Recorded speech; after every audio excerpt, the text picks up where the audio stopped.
Los otros días estábamos hablando, cuando grabé el anterior video, estábamos hablando de la parte objetiva del tipo del delito culposo. Voy a seguir desarrollando el tema, pero antes quisiera hacer un gráfico para ilustrar lo que estoy exponiendo, y sobre todo para distinguir los elementos objetivos de los elementos subjetivos. Entonces, retomando un poco el tema de la teoría del delito, yo dije en alguna de las clases que hemos grabado que la teoría del delito ha sido una evolución, pero que generalmente, y desde el tiempo hace, digamos, 100 años por lo menos, siguen 4 elementos que son los fundamentales y que distinguen cualquier exposición. Estos elementos son la acción o conducta, el tipo penal o tipicidad. Tipicidad es en realidad la adecuación del hecho del hombre al tipo penal. Después, la antiplicidad, o sea, la relación de contradicción que existe entre el hecho del hombre y el mundo jurídico, que queda a su vez eliminada por la existencia eventual de causas de justificación.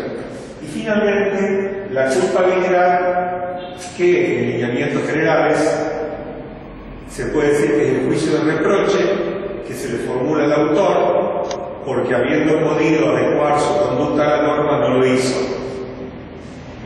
En la concepción causalista, estos 4 elementos estaban divididos así, pero los elementos subjetivos, dolo y culpa, aparecían en el estamento culpabilidad.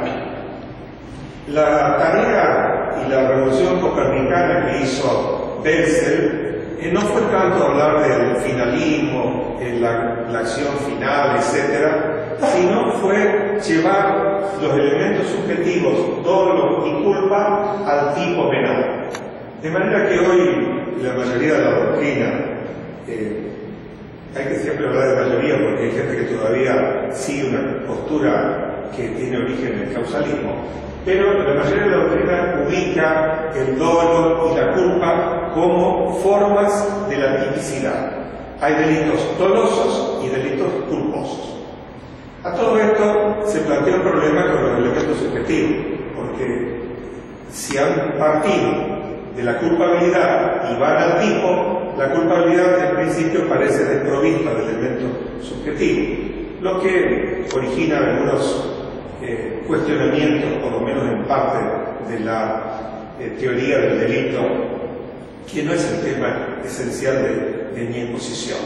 Pero sí hay que decir y hay que reconocer que el hecho de haber quitado los elementos subjetivos de la culpabilidad trae alguna especie de coincidencia con los elementos subjetivos en el tipo. De todas maneras, lo que estoy desarrollando ahora en estas clases es el tipo del delito culposo. El tipo del delito culposo.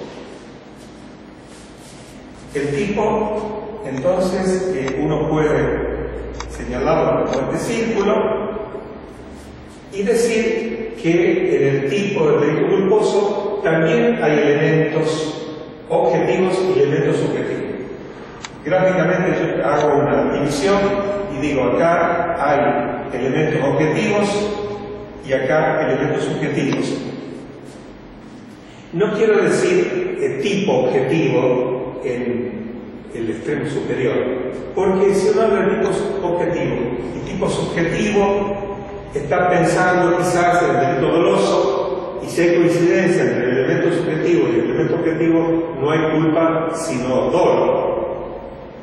Por eso quizás sea preferible a los efectos didácticos, al efecto del entendimiento de la institución, y al mismo tiempo para utilizar estos conocimientos, por supuesto, hablar quizás más que de tipo subjetivo, de elementos subjetivos, lo que traería menor confusión. Lo que sí me interesa destacar es que si falta alguno de los elementos, ya sea que falta un elemento objetivo o falta un elemento subjetivo, no hay tipicidad.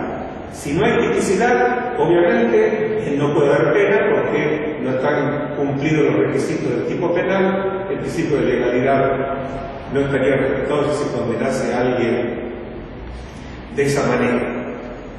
Volviendo entonces a las explicaciones de los videos anteriores, estaba hablando hace unas clases del tipo objetivo del delito culposo y decía que en primer lugar teníamos que considerar la acción típica, y en la acción típica, recordarán ustedes, yo decía, el verbo o núcleo del tipo no es causar, verbo que utiliza el artículo 84 del Código Penal en el homicidio doloso, sino es causar por imprudencia, por negligencia, por impericia, etc. Pero de todas maneras, la acción obviamente es el punto central de los elementos objetivos del delito culposo. Decía también en la clase anterior, grabada en video que ustedes disponen, que otro elemento subjetivo sin el cual no puede existir el delito culposo es el resultado. El resultado en el caso del delito culposo es el resultado material. Si hablamos del homicidio culposo, no puede haber homicidio culposo sin un muerto. Si hablamos de lesiones culposas, no puede haber delito de lesiones culposas sin que a la víctima se le haya ocasionado un daño en el cuerpo o en la salud. Quiere decir que el resultado es imprescindible. Pero esta clase y la clase siguiente van a estar referidas a este tramo. O sea, la relación que existe entre la acción típica y el resultado. Esta relación en la historia penal se le ha denominado de distintas maneras. Por lo general, se habla de violación del deber de cuidado en términos así generales. Otra posibilidad es denominar la relación de antijuridicidad, lo que para mí es un poco confuso, porque la relación de antijuridicidad en realidad se da entre el tipo y el tercer elemento que sería el delito. Y actualmente se menciona esta relación entre la acción y el resultado para ver si se puede imputar o no al sujeto como una relación de imputación objetiva, a lo cual me voy a referir luego.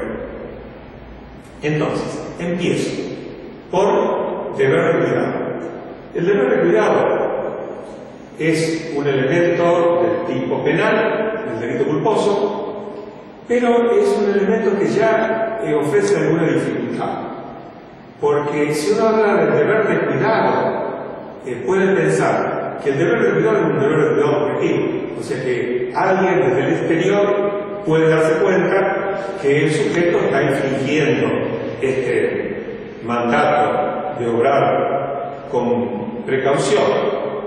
Ustedes recuerdan que en un momento di un ejemplo de un automovilista que venía marchando hacia su casa en montaña y que una cámara de video grababa el momento en que el individuo enderezaba la curva, o sea, pasaba sobre la doble línea amarilla e invadía el carril contrario. Con lo cual, uno diría, ahí hay violación del deber de cuidado y objetivamente aparece como propia de su acción.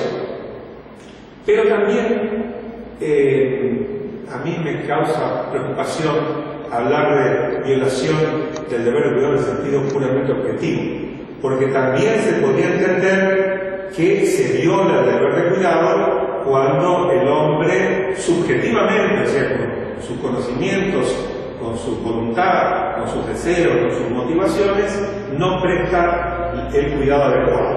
Supongamos, ya voy a hablar después, pero supongamos el caso de algo previsible para el sujeto. Si para el sujeto algo es previsible y deja de preverlo, bueno, evidentemente está realizando una conducta que es a su vez violatoria del deber de cuidado. Con lo cual, y resumiendo este punto, quiero decir que la violación del deber de cuidado puede entenderse desde el punto de vista objetivo como también desde el punto de vista subjetivo. Por eso tampoco es una expresión demasiado precisa. Ustedes recuerdan, los alemanes, por obra sobre todo de Belsen, y tomando como ejemplo el Código Civil alemán, hablan de violación del deber objetivo de cuidado. Y esto también trae alguna confusión que uno trata de explicar, en el sentido que violación del deber de cuidado puede ser tanto una pauta objetiva como una pauta subjetiva. Otra cosa que también correspondería que yo por lo menos mencionase es una pregunta: si el deber de cuidado es una pauta general o es una pauta individual, una exigencia individual. Yo algo de ahí que el principio de igualdad de la ley significa que todos deben comportarse de la misma manera y que la ley los va a tomar de la misma forma, si al juez, sea cual fuese su origen, raza, en fin. Pero lo que pasa es que el cuidado no es una pauta general, sino que la pauta está dada primero por, obviamente, los conocimientos y las habilidades que tiene el sujeto.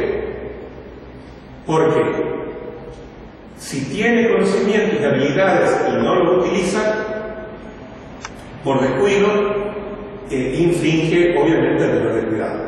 Y si no tiene conocimiento, no tiene habilidades y se lanza a hacer una cosa que no podría hacer justamente por esas carencias, el individuo estaría incurriendo en una culpa que la doctrina llama culpa por asunción.